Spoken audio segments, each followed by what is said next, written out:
Take it for granted that you thought your sides won. Andrew Gwynne, what were your takeaways from the hour and a half we've just seen? Well, I think you can see, for a start, why Theresa May won't go head-to-head with Jeremy Corbyn, because the audience laughed with Jeremy. They laughed at the Prime Minister. Her several times as well. Absolutely. You know, the Prime Minister was heckled by the audience on 7 occasions, I counted. And I think what we've seen is a vision of a better, fairer, more equal Britain set out by the Labour Party, and yet we've had none of the answers to the concerns on the social care cap, on the winter fuel allowance, on NHS funding and on education funding from the Prime Minister. David Davis. Well, what you actually saw was a Prime Minister dealing squarely with the issues necessary to grasp an upbeat future for the country. And on the other side, I'm afraid you saw a politician trying to evade his own past, whether it's on the IRA or Hamas or the Falkland War, or indeed whether he would sign off Trident or sign off an attack on Jihadi John to deal with a terrorist. But of course, this election isn't about the past. This election is about the future. It's about the next 5 years. We set out a clear vision. Actually, what we saw from the Prime Minister was evasive answers, this kind of trust me and we'll consult after the election nonsense when people want answers before the 8th of June. Since when is consultation nonsense? These are big issues. We've got an election. Yeah, these are people big want issues. to know the answers today so that they can make an informed big issues. decision. You want to actually run the 8th. country properly. You actually want to get an outcome which is fair to people. So you want to get an where outcome, are the costings in your manifesto?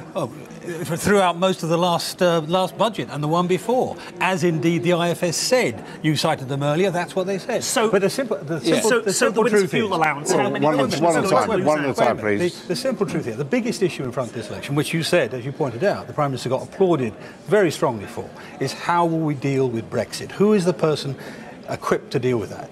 Jeremy Corbyn effectively said, we'll sign a blank cheque. We'll accept any deal. We will not walk away. We'll not walk away. The Prime Minister was very plain about it. She said, we will walk away if we need to, if we get a bad deal. And the way to invite a bad deal is to take the Labour stance. Wouldn't walking away, though, put a hole in the head of our economy? No, it wouldn't. No, it wouldn't. But the simple truth is that we are much more likely to get a good deal by being willing to walk away. So if you buy a house, you don't go in and say, we're going to buy this house, whatever the price. Yeah. When you buy a car, you don't walk in and say, I'm going to buy this car, whatever the price.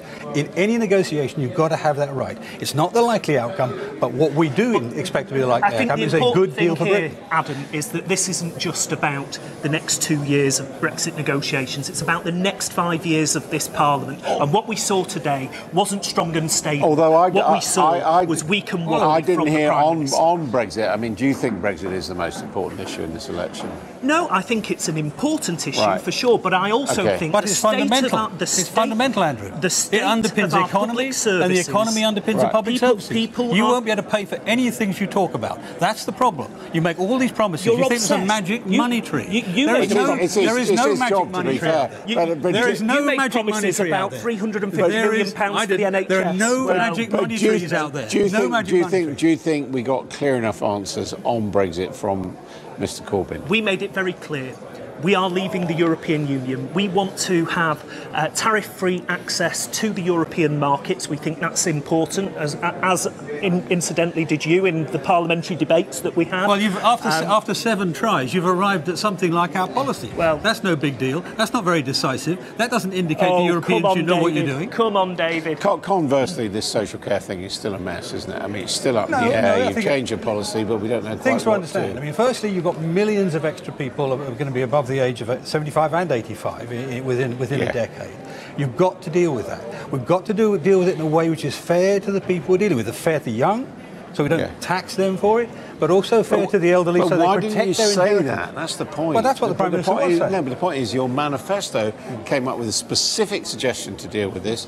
4 days later, you changed it, and now we don't know what you're changing it to. No, the Prime Minister made it pretty plain. 100,000 protected money. That's 4 times what it was before, remember? 4 times what it was before. And a cap which we'll decide on a basis of a green paper presented in the public, and then the whole of Parliament will then debate it.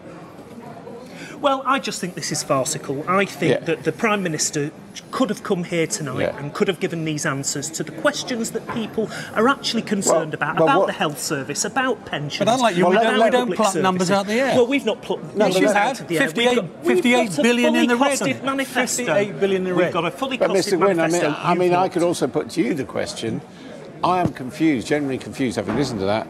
Is Labour going to freeze benefits or not? Well, of course, benefits are uprated annually in Parliament. There are votes every year. So is that a no or yes? Of course we're going to uprate benefits. So you're not going to freeze them? Because I mean, the impression after your Jeremy manifesto Corbyn was that you were going to continue to freeze But of them. course, we're making substantial savings in the benefits budget because we're getting rid of the hated bedroom tax for a start, so we don't need the discretionary housing payments. And we're also making sure that work pays. So through the national living wage, not your fake living wage, we're going What's to fake make... about the living wage? Well, What's it's not, fake about it? because it's not a living wage. You want That's to tell why the people it's who fake. depend on it it's fake? Well, it's a 20% increase? It's fake because it's not the living wage. That's the point. Okay. Ours will It's be a very proper living important wage. to millions of people. And it's important that they get proper pay, not your fake living wage. Irrespective of your disagreements, which are obviously there, do you think Jeremy Corbyn now looks like a contender to be Prime Minister? Well, look, we're in the middle of an election. It's a mug's game to predict outcomes of elections, Sure. as you will know, having down the years. All right, all right. But the simple truth, he was very charming this evening. Jeremy's an old friend of mine. I like him. I just don't see him as a Prime Minister. And I think tonight what you saw was a man avoiding his own past and not having an idea for the future. I think Jeremy set out a vision for a transformation of this country, the way we do things, to change this country for the better, to make it fairer, more equal, an economy and a country that works for the many, not the few. And paid for by magic. Yeah, and just finally, who had it for you, Jeremy Paxman or the audience? Who was the tough? I think actually some members of the audience had more perceptive questions. I think exactly the same. I think the audience are the best judges of our political future. So we agree on something. Ultimately, they will vote on We June agree 8th. on something. Yeah, politicians don't run. You didn't frankly have the balls to put country before party.